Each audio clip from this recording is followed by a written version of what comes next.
Hi there, this is James from 6Gamers. A few of you have been requesting a video on the Warcraft movie. Now, this is not an in-depth recounting of the whole story. Firstly, there's the obvious possibility of major spoilers. Secondly, I haven't actually seen it yet. And thirdly, the lore of the movie is likely to differ from the game. Think of this video as a movie companion, helping to set up the events before the movie and a short description of each of the characters you'll be meeting. Needless to say, with a video like this, there may be some spoilers. So if you want to avoid any chance of having it spoiled, watch the movie first and watch this after, because if the critics are to be believed, it's an unintelligible mess. I mean, the movie-going public say different, but hey, everyone's got an opinion. The Orcs planet is dying after a long war fought against the Draenei. The Orc race were not always so bloodthirsty. They were once a relatively peaceful group of hunter-gatherers. Their race was deceived by the demon lord Kil'Jaeden, a lieutenant of an army called the Burning Legion, demon forces that seek the destruction of all things. Kil'Jaeden wanted the Draenei leader dead and used the Orcs to achieve this. The war saw the separate Orc clans unite under the banner of the Orcish horde, and they accepted an old enemy into their army, the Ogres. Kil'Jaeden also taught the Orcs the art of fell magic, a magic that destroys life to produce its devastating results. Power that left their world of Draenor barren.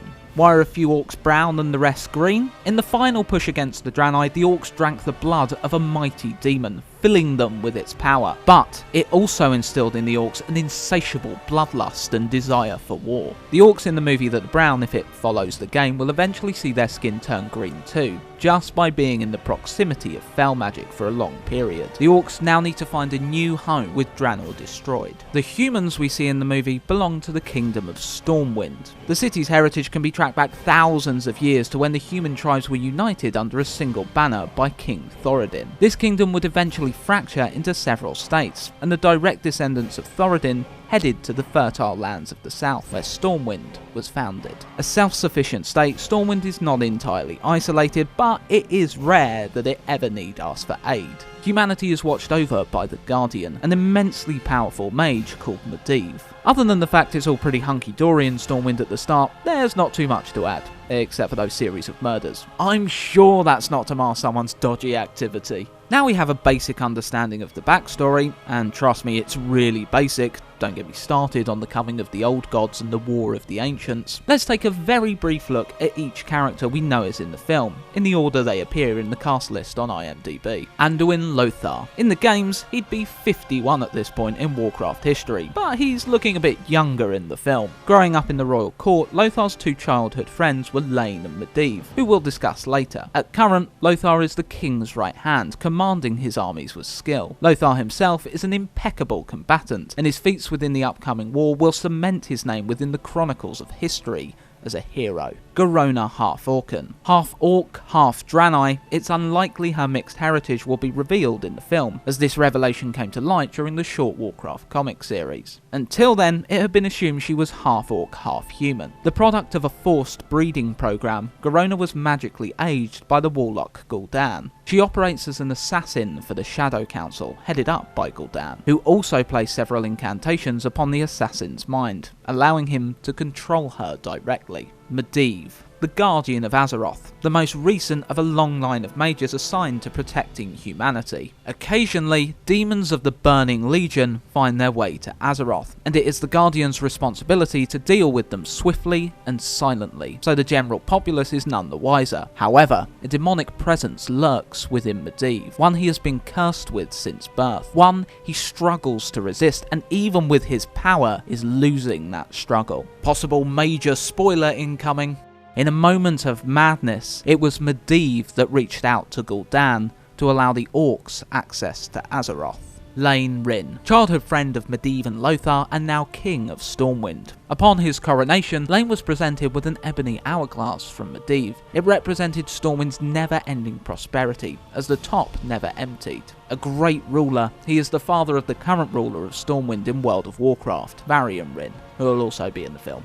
Gul'dan, leader of the Frostwolf clan of orcs, a principled orc that declined to drink the demonic blood. Vocal in his opposition to what the orcs were becoming, Gul'dan saw his clan exiled upon crossing over to Azeroth. Since he seems to have a major role within the film, this may not happen. His best friend is Orgrim Doomhammer, a friendship that began as children during a meeting between the clans. Together, the two broke curfew and challenged each other to tests of skill. Antinidus, leader of the Kirin Tor, an organisation of mages that rules the city-state of Dalaran. Khadgar, a young member of the Kirin Tor, Khadgar was sent to become Medivh's apprentice and learn his secrets for the Kirin Tor, but has been embraced by the Guardian. Medivh was frank with Khadgar upon his arrival, revealing he knew the reason he had come to him.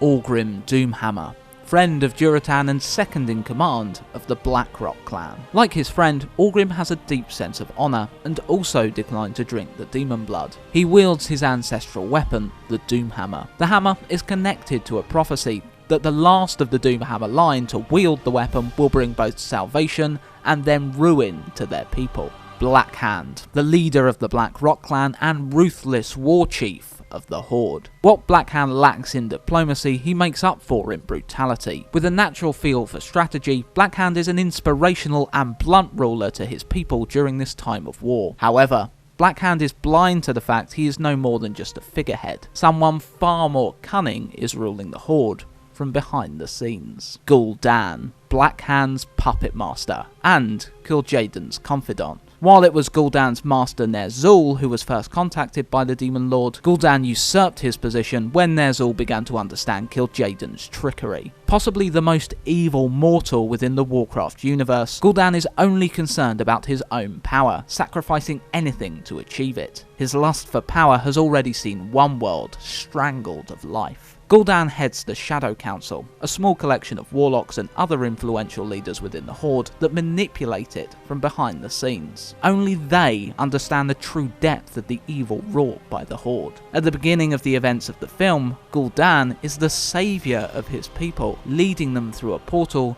to a new land to conquer. Lady Taria, Lane's wife. She's been created specifically for the film, as she has not been mentioned previously in the game's lore, and is presumably the mother of Varian. Draka, Gul'dan's mate. Born a sickly child, Draka was lucky to be a Frostwolf.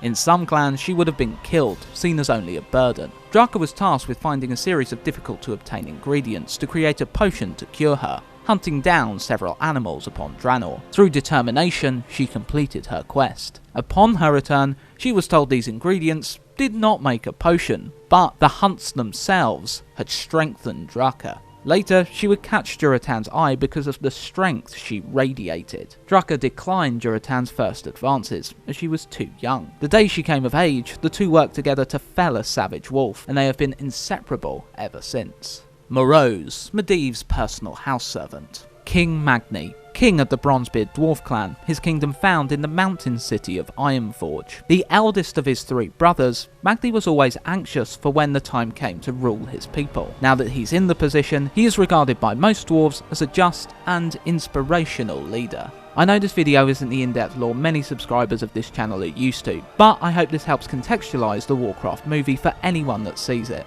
I am more than happy to answer any questions you may have in the comments before or after you've seen the movie. Also, I want to take this opportunity to give you all a quick update on the next episode of Lore of the Cards, Cho'Gall. Unfortunately, it's going to be a little while before it's released. I'll be going on holiday this Sunday, the 5th of June, to visit my fiancée, and I'll be away for a little over a week. I wanted to get Cho'Gall done before then, but other obstacles in life got in the way. Just to let you know, it's a meaty one. I'm already up to 9 pages of script, and the scripting process is not finished yet. I also hope to work on episodes for the Faceless ones, including their legendaries and Fandral Staghelm, while I'm away. I'm really sorry about the delay. I've put out a couple of smaller videos like this one to plug the gap, so while this and the Widowmaker lore weren't huge, I hope you enjoyed them nonetheless. As always, thank you all so much for all your support. It's still overwhelming to me, and more than I deserve. So thank you so much for that, and I'll see you next time for more Lore of the Cards.